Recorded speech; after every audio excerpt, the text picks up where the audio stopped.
The Midnight Visitor. Ausable, a secret agent, is expecting to get a very important report. Another secret agent, Max, threatens him with a pistol, demanding the report. Does Ausable outwit him? Read and find out. How is Ausable different from other secret agents?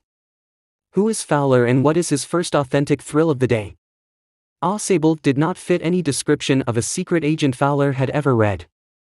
Following him down the musty corridor of the gloomy French hotel where Ausable had a room, Fowler felt let down. It was a small room, on the 6th and top floor, and scarcely a setting for a romantic adventure. Ausable was, for one thing, fat. Very fat. And then there was his accent. Though he spoke French and German passably, he had never altogether lost the American accent he had brought to Paris from Boston 20 years ago. "You are disappointed," Ausable said wheezily over his shoulder. "You were told that I was a secret agent, a spy, dealing in espionage and danger. You wished to meet me because you are a writer, young and romantic. You envisioned mysterious figures in the night, the crack of pistols, drugs and the wine. Instead, you have spent a dull evening in a French music hall with a sloppy fat man who, instead of having messages slipped into his hand by dark-eyed beauties, gets only a prosaic telephone call making an appointment in his room. You have been bored." The fat man chuckled to himself as he unlocked the door of his room and stood aside to let his frustrated guest enter. "You are disillusioned," Ausable told him. "But take cheer, my young friend.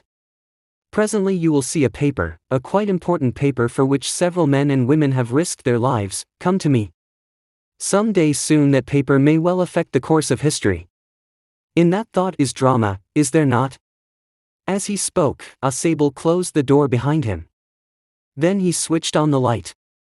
And as the light came on, Fowler had his first authentic thrill of the day. For halfway across the room, a small automatic pistol in his hand, stood a man. Ausable blinked a few times. "Max," he wheezed, "you gave me quite a start. I thought you were in Berlin. What are you doing here in my room? Read and find out. How has Max got in? How does Ausable say he got in?" Max was slender, a little less than tall, with features that suggested slightly the crafty, pointed countenance of a fox. There was about him aside from the gun nothing especially menacing. "The report," he murmured. "The report that is being brought to you tonight concerning some new missiles.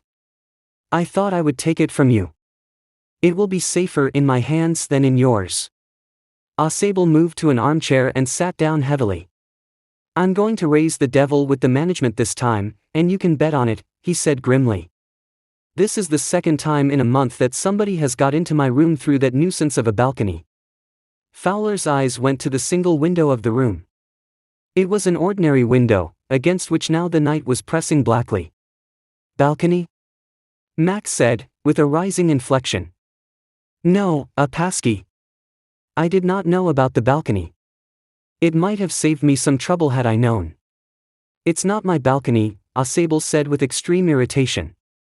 "It belongs to the next apartment." He glanced explanatorily at Fowler. "You see," he said, "this room used to be part of a large unit, and the next room through that door there used to be the living room. It had the balcony, which extends under my window now.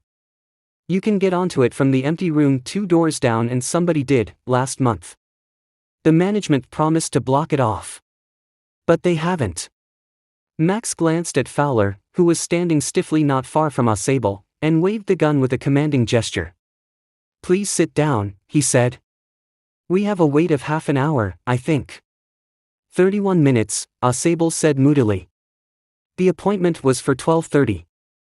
I wish I knew how you learned about the report, Max." The little spy smiled evilly. "And we wish we knew how your people got the report. But no harm has been done. I will get it back tonight." "What is that? Who is at the door?" Fowler jumped at the sudden knocking at the door. Ausable just smiled. "That will be the police," he said. "I thought that such an important paper as the one we are waiting for should have a little extra protection. I told them to check on me to make sure everything was all right." Max bit his lip nervously. The knocking was repeated. "What will you do now, Max?" Ausable asked. If I do not answer the door, they will enter anyway. The door is unlocked. And they will not hesitate to shoot. Max's face was black with anger as he backed swiftly towards the window. He swung a leg over the sill. Send them away, he warned. I will wait on the balcony. Send them away or I'll shoot and take my chances. The knocking at the door became louder and a voice was raised. Mr. Ausable. Mr. Ausable.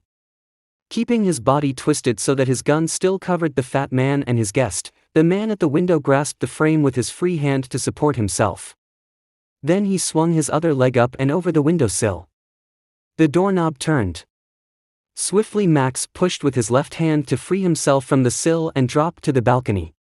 And then, as he dropped, he screamed once, shrilly.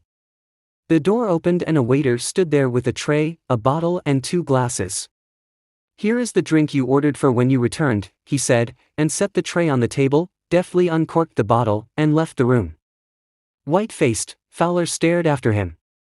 But, he stammered, the police. There were no police. Ausable sighed. Only Henry, whom I was expecting. But won't that man out on the balcony? Fowler began.